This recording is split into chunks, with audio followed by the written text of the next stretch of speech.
Vascaíno do Cerrado.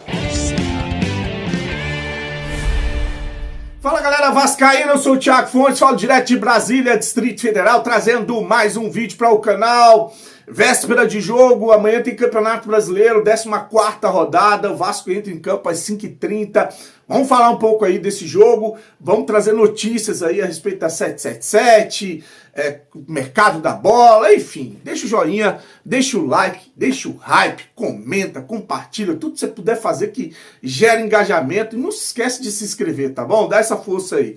Bom, Vasco joga amanhã, entra em campo pelo Campeonato Brasileiro. Pega o Grêmio aí, que eu falei que o Campeonato Brasileiro, nesse momento, é mais importante para o Vasco do que para o Grêmio. Não significa dizer que o Grêmio não vai entrar para ganhar, né? O Grêmio que vai dividir as atenções do Campeonato Brasileiro e o jogo de quarta da volta da Sul-Americana contra o time lá do Peru, o Alianza Lima, que ele perdeu de 2-0, vai tentar reverter essa situação jogando na sua arena, que agora é sua arena, né? Teve um torcedor do Grêmio que pagou lá, acho que mais de 140 milhões na arena, que agora pagou a dívida lá com o consórcio, e a arena, ela pertence ao Grêmio. Caramba, né? 140 milhões. Um torcedor lá do Grêmio, ilustre lá do Grêmio. Cadê os endinheirados do Vasco? No Vasco só aparece vascaíno para sugar o Vasco. Pra botar dinheiro, aí, meu amigo. E até os que aparecem pra botar dinheiro, depois fica puto que vê a roubalheira que é, a palhaçada que é e mete o pé. Mas enfim, o tal do Brett White, lá que é o dinamarquês de 34 anos, volta amanhã. O cara não tava jogando, joga demais, cara, véio. Joga demais. A maioria dos gols ali e assistência do Grêmio na temporada, esse cara tá participando, joga bastante, viu? Então ele vai estar de volta amanhã. O Vasco, que tem essa fama de ressuscitar defunto, o Grêmio vem de 2 derrotas, né? O Vasco amanhã também tem modificações no time. 2 delas a gente já falou aqui, porque não tem clima para o João Vitor e o Piton. Não sei se o Fernando Diniz vai peitar a torcida e colocar os caras em campo. Mas a tendência é que entre o Leandrinho ou o Vitor Luiz, e na zaga entre o Maurício Lemos, que é outro jogador horroroso, fraco também. Se não contratar zagueiro, volante, lateral, ponta, cara, e aí o Pedrinho, daqui a pouco a gente vai falar de grana, que eles estão pedindo, pelo amor de Deus, antecipação de receita para ver se consegue contratar. Pra você ver a situação. Depois de gastar 60 milhões ou mais de 60 milhões em contratação e não ter um jogador desses contratado em campo, agora estão desesperados atrás de dinheiro. Bom, e no meio de campo a dúvida com relação ao Coutinho, né? O Coutinho que sentiu lá a panturrilha, não sabe se ele vai estar à disposição para o jogo amanhã. Se ele continuar de fora, a tendência é o Diniz repetir o esquema, trazendo o Nuno Moreira para o meio de campo e jogando ali com o Ryan, GB e o Verratti. Essa provável escalação do Vasco para o jogo de amanhã no Campeonato Brasileiro. Agora vamos falar de mercado da bola. Bom, o Vasco não está conseguindo contratar jogadores, achou uma solução para a volância. E uma solução que a gente vem cantando a pedra aqui há muito tempo. Saiu no GE que o Vasco está tentando pegar de volta, encerrar o contrato, trazer de volta o volante Cauã Barros, que foi um dos destaques da Série B o ano passado pelo Amazonas e está sendo um destaque do América na Série B. Jogador aí que despertou interesse do Cruzeiro. Precisou o Cruzeiro vir aqui no Vasco e fazer 2 ofertas para levar o jogador, para o Vasco entender, pô, o volante que a gente quer é nosso e tá jogando no América Mineiro, 2ª divisão. Saiu, lembra na época que ele saiu, que falaram que era problema pessoal, não foi por causa de problema técnico não, jogava demais. Mas saiu porque disse que estava acontecendo alguns problemas no CT, de ordem de ele chegar com carro de som, fazendo barulho, né, indisciplina, não sei, não revelaram o que foi, mas pode ser que o Vasco encerre o contrato de empréstimo com o América Mineiro e traga de volta o Cauã Barros, jogador de 21 anos, que vai ser interessante sim, eu acho um bom jogador. Agora o Vasco vai ter que pagar uma multa para trazer o seu jogador de volta. Olha só como essa gestão é profissional. Olha que contrato maravilhoso. Porque o time, quando vai fazer um contrato de empréstimo, faz o seguinte: a gente vai te emprestar, mas é o seguinte, estamos emprestando a custo zero, tá? Não estou falando, se o América tivesse pago algum dinheiro, beleza. Estamos emprestando o Cauã Barros de graça, só que tem o seguinte: pintou uma oferta, a gente vai vender, a não ser que vocês cubram essa oferta. Cláusula no contrato. E a outra cláusula, precisamos do jogador, da posição, se a gente quiser pegar ele de volta, a gente aciona, cancela o contrato e traz de volta o jogador. Não botaram no contrato e o Vasco precisa pagar uma multa para trazer de volta o seu jogador que foi emprestado de graça para o América. Olha que abençoada, eu ia falar que desgraçada essa gestão Pedrinho. Olha que abençoada é essa gestão Pedrinho. Meu Deus do céu, cara.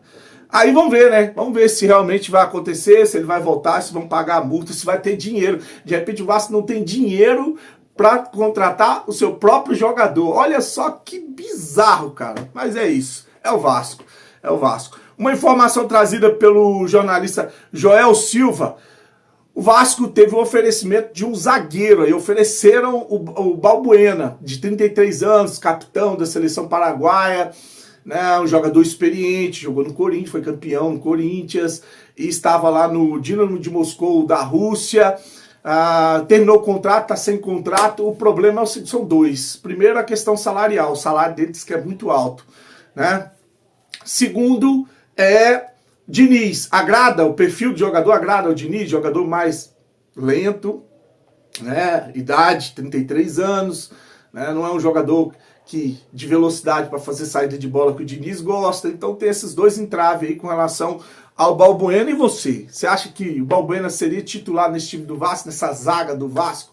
Acho que até o roupeiro, até o massagista, acho que era titular nessa zaga do Vasco, assim, comparando o que a gente tem, né, até qualquer um assumiria essa posição fácil, né? Bom, o Vasco acertou o empréstimo do lateral Paulinho, lateral direito, Paulo Ricardo, Paulinho de 20 anos, ele é terceira reserva do Vasco, né? Porque você tem o PH, o Puma, que está em definição. Acho que com esse empréstimo aí o Puma acaba ficando, né? E agora o Paulinho está indo para jogar no Volta Redonda. A Volta Redonda está penando na Série B. O Paulinho precisa de rodar, né? Precisa de jogar. O jogador precisa de ritmo, precisa de pegar experiência, como aconteceu aí com outros jogadores, com o próprio Barros, que está voltando. Então o Paulinho está sendo emprestado ao Volta Redonda. Tomara que dê certo, tomara que ele consiga se destacar no Campeonato Brasileiro da Série B. O contrato dele vai até o término da Série B, tá até dezembro. Depois ele retorna para o Vasco da Gama. Vou falar agora da 777, do julgamento lá a arbitragem, né, na Fundação Getúlio Vargas. 3 indicados para o Vasco ali para ser juiz na arbitragem foram negados aí, né? Foram questionados pela 777 e proibidos de seguir no processo. Então, isso foi enrolando, né, o julgamento da arbitragem, porque o julgamento na arbitragem da Fundação Getúlio Vargas, ele é justamente para dar celeridade no processo, porque as empresas que estão em situação complicada precisam de uma definição rápida. Então, é criado esse julgamento em uma fundação que vai trazer juízes ali indicados ou pessoas indicadas pelos dois lados, né, 777 pelo Vasco, para poder rolar esse julgamento com relação às ações do Vasco, porque se vai para a justiça pode demorar muito tempo, e a ideia da arbitragem é dar celeridade. Só que o Vasco foi fazendo o quê? Indicando pessoas que têm ligação com advogados, gestores, pessoas ligadas ao Vasco, e isso foi atrasando, foi enrolando o julgamento na arbitragem. Agora, o 4º indicado pelo Vasco foi aceito pela 777, e enfim, o processo vai andar. Agora esperar ali a indicação do presidente da arbitragem e as próximas etapas do julgamento para ver quem é que vai ficar com essas ações, o que vai ser definido com relação a 777, Vasco, EQEP, enfim.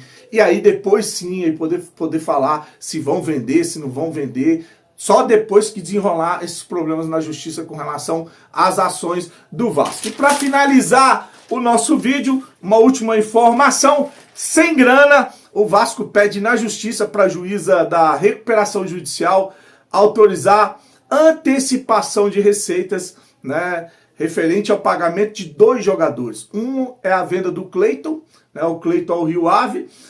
São 2 parcelas que o Vasco tem para receber do Cleiton, uma em setembro de 2026, outra em setembro de 2027, que totalizam aí cerca de 12,9, 13 milhões de reais. 13 milhões de reais é o que o Vasco tem para receber com relação à venda do Cleiton. Esse dinheiro era para entrar em 2026, 2027, né?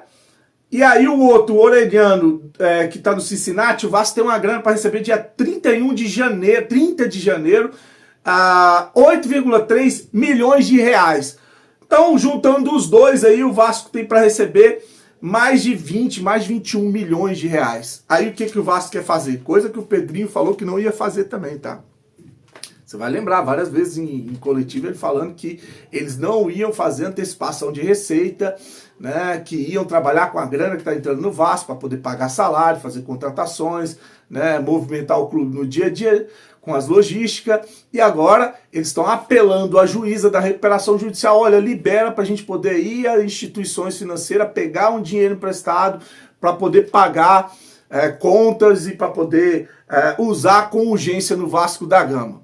É o que eles estão falando no processo, na petição que eles enviaram para essa juíza aí, tá? E lembrar que eles vão pegar uma grana que vai ser paga com esse dinheiro aí, e aí vai ser descontado um percentual, tá? Por exemplo, o custo da operação ou a antecipação de receita do valor do Cleiton, que é em euros, 12,9 milhões de reais, vai ter um desconto de 9% a 15%. E o desconto no caso do Orelhano, que é 8 milhões e 300 mil reais, ele tem um percentual de 11,6% a 15% ao ano de desconto se for rolar essa antecipação. Então a juíza precisa dar ok, entender o pedido de emergência do Vasco, dar ok para o Vasco e as instituições pegar essa grana emprestada, dando, né, esses pagamentos que vão acontecer como garantia, e esses pagamentos depois entram com os juros abatido para os bancos, né? Assim que funcionam as coisas, aí 21 milhões de reais nos cofres para poder, né, Pedrinho fazer as grandes contratações que ele vem fazendo. É isso aí, curte, se inscreve no canal, desejar para você um dia abençoado, fique com Deus e saudações vascaínas.